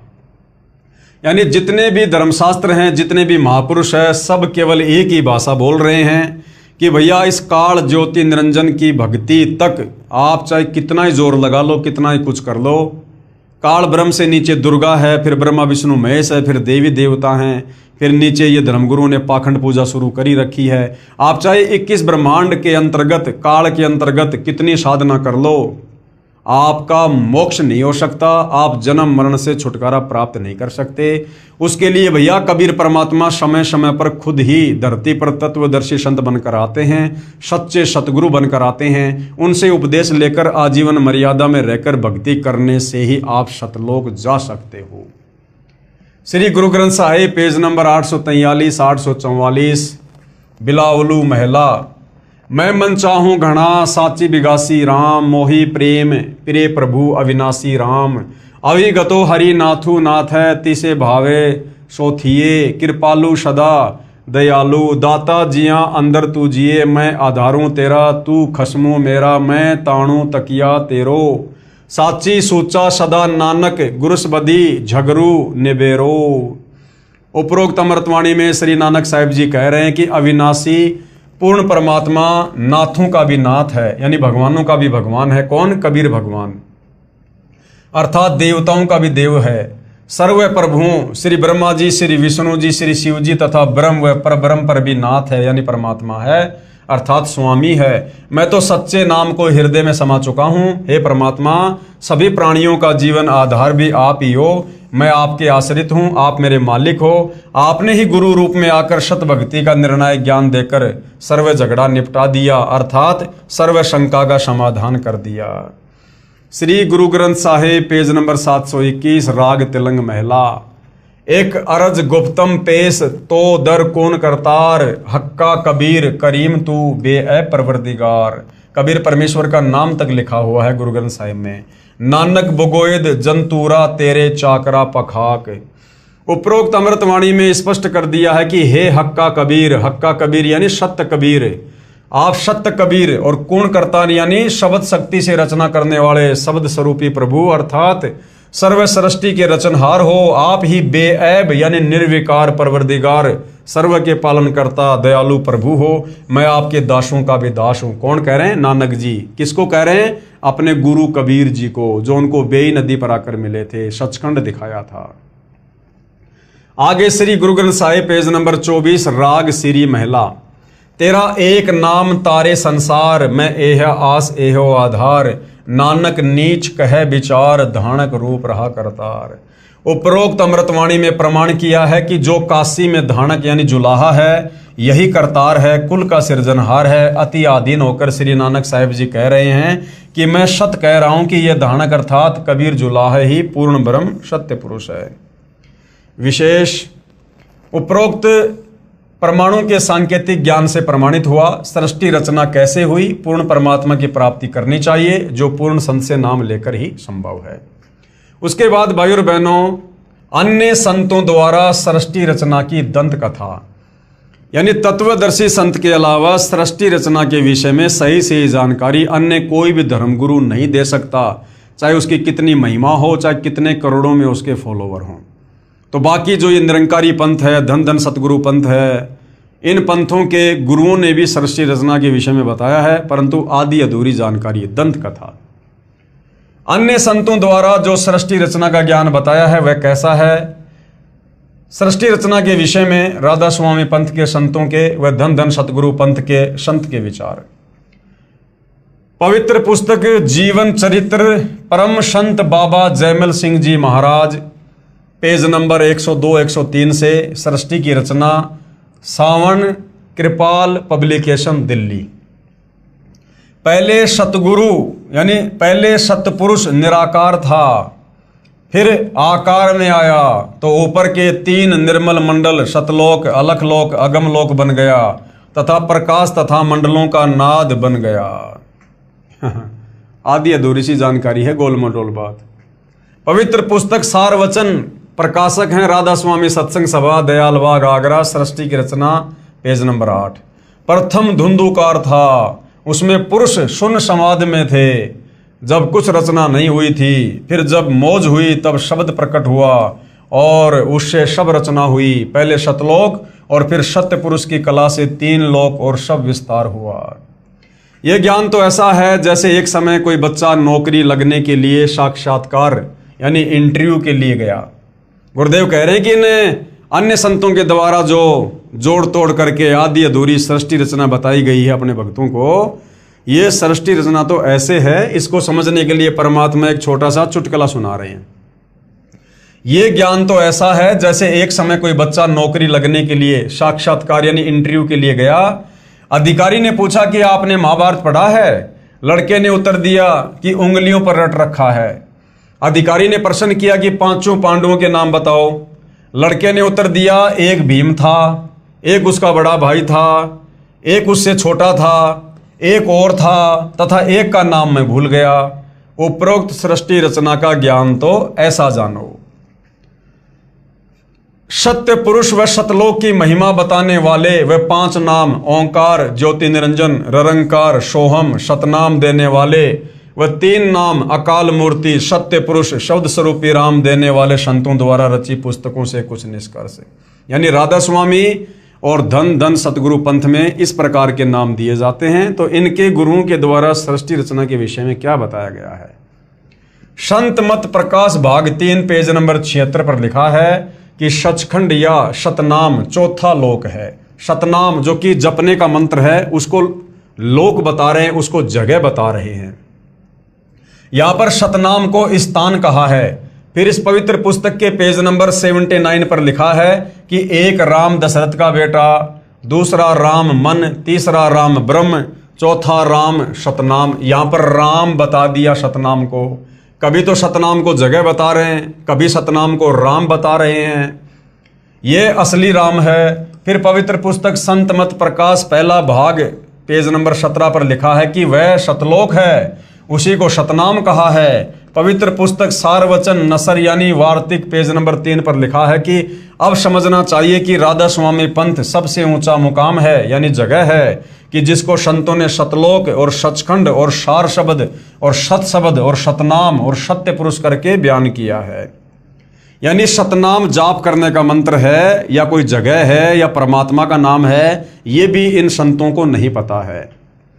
पवित्र पुस्तक सार वचन नसर आगरा से प्रकाशित पेज नंबर 4 पर भी उपरोक्त ज्यों का त्यों वर्णन है।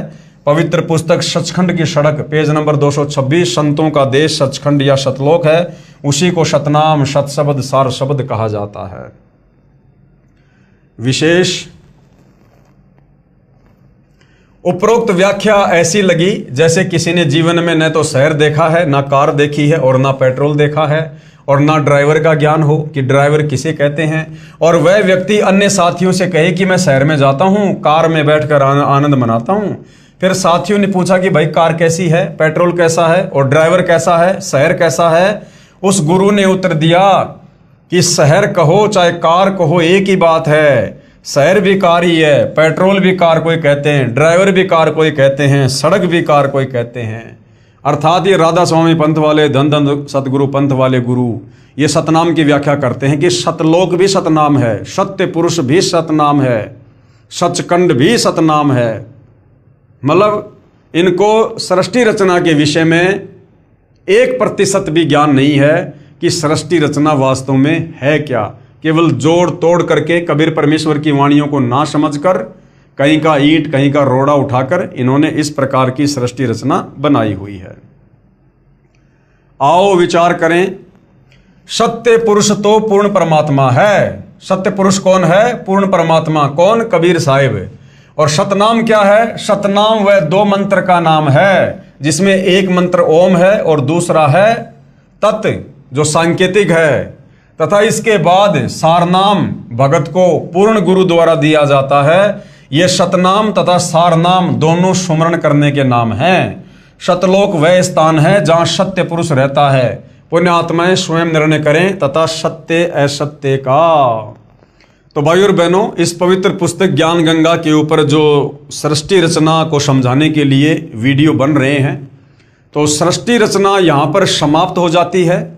हमें पूज्य गुरुदेव भगवान परमेश्वर रामपाल जी ने इस पवित्र पुस्तक ज्ञान गंगा में सृष्टि रचना का कंप्लीट ज्ञान दे दिया है कि भैया कबीर परमात्मा कौन थे, ऊपर के चार लोक परमात्मा ने कैसे रचे, किस प्रकार से रचे, फिर परमेश्वर ने किस प्रकार से नीचे की सृष्टि की रचना की, और किस प्रकार से ये काल ब्रह्म, दुर्गा और ब्रह्मा विष्णु महेश के साथ मिलकर, और किस प्रकार से ये जीवों की उत्पत्ति कर रहे हैं। और हम जीवों की उत्पत्ति क्यों करते हैं? इस काल के भोजन के लिए करते हैं। हम यहाँ पर अपने कर्म का दंड भोग रहे हैं, जो गलती हमने सतलोक में की थी। और जब तक हम वापस सतलोक पहुंचाने वाली भक्ति नहीं करेंगे, और सतलोक पहुंचाने वाली भक्ति खुद सतलोक से चलकर कबीर परमात्मा तत्वदर्शी संत के रूप में खुद ही धरती पर प्रकट होकर समझाते हैं। और जब तक हम तत्वदर्शी संत के सत्संग नहीं सुनेंगे, उनकी शरण में नहीं आएंगे और मर्यादा में रहकर भक्ति नहीं करेंगे, हम इस काल बलि की जेल से, जन्म मरण के चक्कर से, लक 84 योनियों के कष्ट से बाहर नहीं निकल सकते। तो भाइयों और बहनों, आगे के ज्ञान को समझने के लिए, अध्यात्म को समझने के लिए, किसी भी धर्म के धर्म ग्रंथ को समझने के लिए, गीता, वेद, कुरान, पुराण, बाइबल को समझने के लिए हमने सृष्टि रचना का ज्ञान होना अति आवश्यक है, ताकि हम आगे के ज्ञान को बखूबी सरलता से समझ सकें। तो भाइयों और बहनों, सृष्टि रचना पूज्य गुरुदेव भगवान ने जो बताई है, जो लिखी है, वो सर्व धर्मों के सर्व धर्मशास्त्रों से प्रमाणित है। अब आगे ज्ञान गंगा पुस्तक में जो ज्ञान है, उसको जब हम सुनेंगे, देखेंगे, पढ़ेंगे, समझेंगे, तो हमारे मन में किसी प्रकार की कोई भी शंका उत्पन्न नहीं होनी चाहिए। इसलिए गुरुदेव ने पहले सृष्टि रचना हमें पूरी समझाई है। तो भाइयों और बहनों, आज के वीडियो में केवल इतना ही, और प्रार्थना करूंगा यदि आपको सतगुरुदेव जी का ज्ञान धीरे धीरे समझ में आ रहा है, तो आप जी YouTube पर गुरुदेव के सत्संग सुनिएगा और अतिशीघ्र उनसे नाम उपदेश लेकर अपनी आत्मा के कल्याण की दिशा में आगे बढ़िएगा। तो आज की वीडियो में भाइयों और बहनों केवल इतना ही। कल रात्रि 8:30 बजे हम फिर आगे बढ़ेंगे। तब तक पूज्य गुरुदेव भगवान हम सबको आज्ञा दे, सद्बुद्धि दे, हमारा मार्गदर्शन करे, हमें भ्रमने भटकने से बचाए। बंदी छोड़ सतगुरु रामपाल जी परमेश्वर जी की जय हो।